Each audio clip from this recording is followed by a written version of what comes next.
recording this for my mama. No. And I want to say I'm sorry for stealing from your liquor cabinet. This is called The Cliff. A hole in the wall lining the town of Dubrovnik led out to jagged cliffs, prompting the discoverers to dive into the ocean below. The water that day reflected the brilliant sun, piercing my eyes with thousands of liquid diamonds. It was a calming and serene atmosphere. Yet I was filled with dread. Down below, my newfound friends ordered me to jump. 2 days prior, I hadn't even known their names, and now they were peer pressuring me into soaring off a Croatian cliff. This wasn't the first time I confronted an unwanted task. Standing on that foreign cliff, prepared to soar into my watery grave, I flashed back to the series of events that prompted my ending up there. Nurse Judy sat all ninth graders down to begin the class's sexual education. She brought scientific diagrams, graphic pictures of penises gone horribly wrong, and then she talked about the menstrual cycle. Now this happens to girls once a month, Nurse Judy said. Ronnie Dillard, a butterball football player, quickly spouted out, "Geez, Jake, when did you start your period?" The immature Nimrods who followed Ronnie around snickered on cue, and while I fumed internally with hatred for Ronnie's guts, my face reddened and I could think of nothing to say. Nurse Judy only gave that little shit a stern look. The son of a bitch clutched my masculinity in his flabby man boobs, and she said nothing. Well, I mean, what can you expect from a conservative Texan high school nurse who probably did think I was gay if I was being bullied by Ronnie Dillardass. Ronnie Dillardass, that's what Lizzie and I called him. Lizzie and I found each other in Doña Marx's third period Spanish class. Interestingly enough, Doña Marx was not of Latin descent. She was a 32-year-old white virgin who still lived with her parents. She tanned, penciled her eyebrows, darkened her hair, asked to be called Doña, but again, she was Anglo. Funny. One trip to the movies and a few wisecracks about Doña later, Lizzie and I were inseparable. Lizzie and I came from two completely different worlds, which deepened our fascination with each other. I, a gringo from a tight-knit family and vagabond lifestyle, remained curious and goal-oriented. Lizzie, a Hispanic dancer from a broken family and sedentary life, remained hilarious, self-deprecating, and completely vulnerable. Lizzie held back her love for me and masked it in an overprotective friendship. Her father left her, her mother didn't pay attention, and her last two crushes turned out to be gay. When it came to me, Lizzie grew very territorial and combative. She didn't want to lose me. Happiness floated on the shallow waters of our relationship, but there were lies and secrets and insecurities swimming below. On the night of prom, Lizzie and I had almost sex in the back of my rapist van, parked only a few houses down from her mother's place. I think this happened because I had a water bottle filled with warm vodka, gin, tequila, and grappa, which we emptied. I told you I was good, Lizzie told me the morning after our almost tryst. She said that and I winced a bit. There was hardly any penetration per se, but I was able to excavate the female anatomy.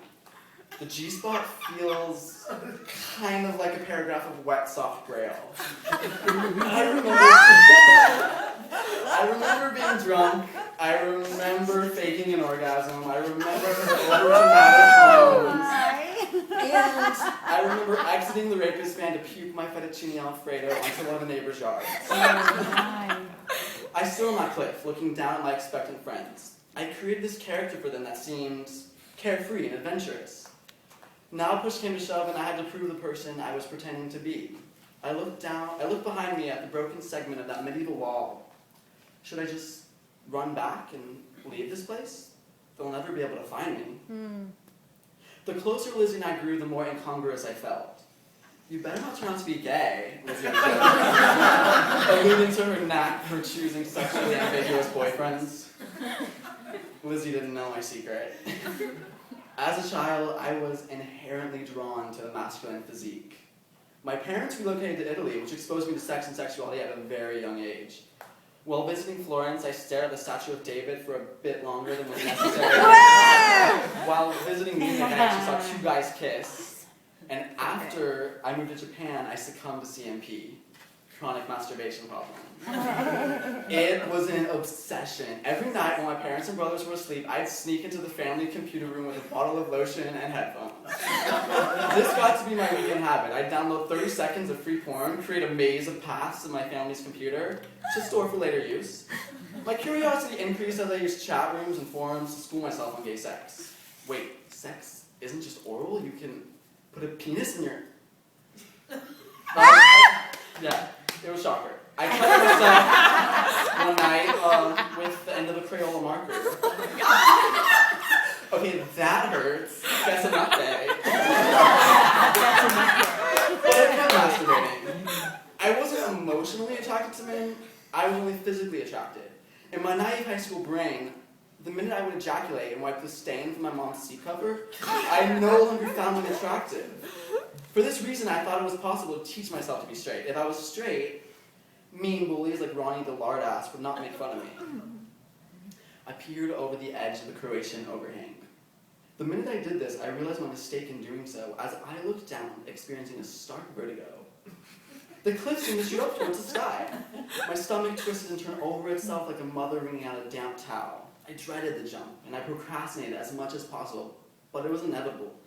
I knew I would have to do it. My rational side kept asking why I would consider such a reckless act, but my pride wouldn't let me back down.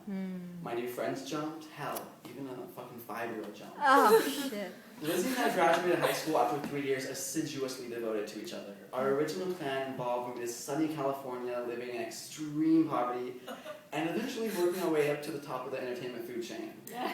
California, the land of stars and porn stars and falling stars. I had to go there. Hold up, I lost my place. Oh, there it is. So, perhaps in a city of over 10 million, I could escape myself and flirt with the idea of homosexuality. I knew I couldn't move in with Lizzie. We only could afford a studio apartment. How could I keep my secret? How would she handle walking into the bathroom and seeing my stiff, hard, and frankly quite average manhood? Would she want to repeat our prom night tryst? What would be her reaction when I accidentally forgot to clear the history on our computer? I knew I would never be able to date a guy living in such close quarters with her, but I needed to test the waters of my sexuality, an ocean much deeper than I anticipated. I knew I could only engage in anonymous sex to remain in the closet. Anonymous sex surely meant I'd meet the host of a venereal disease or a likely serial killer. No. I couldn't risk the embarrassment. Or the thought of having my head stored in some freak's freezer. Everything, at least to her, seemed perfect and on track. Until I derailed our naive future by informing Lizzie I would in fact not be moving to California with her. I decided last minute I would move to Germany, study online, and travel abroad. I needed to leave the country and search for answers to questions that I didn't even know I had. At this point, I truly believed my happiness was tied to this idea of a place. A fixed location where the ingredients in the recipe for bliss could marinate. But what constitutes a place?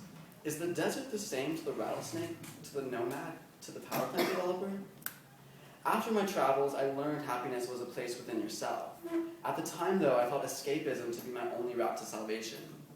Once in the land of currywurst, I would travel, have my fun, and hopefully return to America a straight playboy.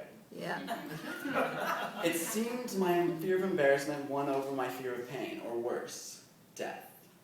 I took a grand breath, not knowing if it would be my last, and I made the plunge from that cliff outside the medieval walls of Dubrovnik. I'm sorry, Lizzie, I can't move to California with you. I need to move to Germany. I can make more money there and save. I lied to her. I still could admit I was gay, obviously. Never again would I be so free and uninhibited. I had nothing tying me down to the U.S. I even missed the boat on applying for my university of choice. The leaves of opportunity fell, and I was there to rake them up. My organs all bundled up in my esophagus as I free fell from that towering stack of rocks. My displaced organs blocked my lungs, prohibiting any flow of air into my system. I swung my arms in clockwise circles, either out of panic or an attempt to fly. Gravity grabbed my leg and pulled me swiftly down. Finally, my feet pierced the cool, clear water. Lizzie was silent for a moment. She then brought out her bitch tongue and said, "What? You're fucking joking, right?" "No, Lizzie, I'm really not." anytime a girl cries over a boy, he is the asshole. Like gravity pulling me towards the ocean, it's a universal fact. Though there are two sides to every story, I will admit that here, I was an asshole. Friendships between closeted high school gay boys and melodramatic teen girls are supposed to be bulletproof. Yeah. Did I really just obliterate him with a few simple words? What are you going to do now? I asked Lizzie on the phone while I paced back and forth nervously in my tiny Texan bedroom. My face and mood resembled the room's walls, red and distressed. That's none of your damn business, Lizzie yelled. I imagined her screaming this through her Razor cell phone at North Star Mall, the same one we spent our prior summers in, flipping through parachute underwear. I imagined her screaming this on her phone while she was standing inside the mall's Macy's, projecting her anger onto items on the sale rack, tossing them about. I imagine Latina mothers and their children stopping to stare at this young woman breaking down in the Ralph Lauren department. Please stay. Lizzie is the kind of melodramatic girl who blindly follows the path her peak emotions pave for her. Whether it's drama from her parents or her best friend, Lizzie remains like an active volcano. She can erupt anywhere, anytime. She gave no damn about breaking the codes of social mores or appearing sane in public. I just think this is the best decision for both of us, I reasoned. No, Jake. You're a coward, you're selfish, and doing what's best for you, while royally screwing me over. Please, don't be angry with me, Lizzie. It's too expensive in California. We need more time to save. I lied. We've saved plenty. That's all we've fucking done. We've given up on so much high school fun for our future. How could you do this to me? I knew this would happen. Everyone fucking leaves. Even you, the one person I've ever fully trusted. She bawled into the phone, rightly so. All I can say is, I'm sorry. I paused for a moment while she sniffled. I know this is probably a bad time, but I have to be at work in 20 minutes. Are you still going to be able to give me a ride? Are you serious? Lizzie asked with a freshly sharpened indignation sliding off her tongue. No. Fuck you, asshole. And she hung up. I ended up biking to work in San Antonio's summer sauna. Shortly after that day, I relocated to Europe, yearning to live, study online, and travel. In the end, jumping off the cliff proved the only sensible thing I did at the unreliable age of 17. After plunging, I bobbed in the sea for a minute, catching my breath and tasting how salty the water was. My organs slowly maneuvered into the correct places and my adrenal gland deactivated. My skin throbbed from the sudden impact of falling off such a high cliff, but I was otherwise unharmed. In fact, I felt completely alive and more aware of my surroundings. The thrill of danger suited me well. I asked my newfound friends if they wanted to jump again and again, and we spent the rest of that gorgeous afternoon jumping until the Croatian sunset coaxed us into a hedonistic evening of drinking harsh liquor and gorging on crispy pizza. Oh, and in case you were wondering, Lizzie remains to be one of my dearest and closest friends I've ever had. Aww.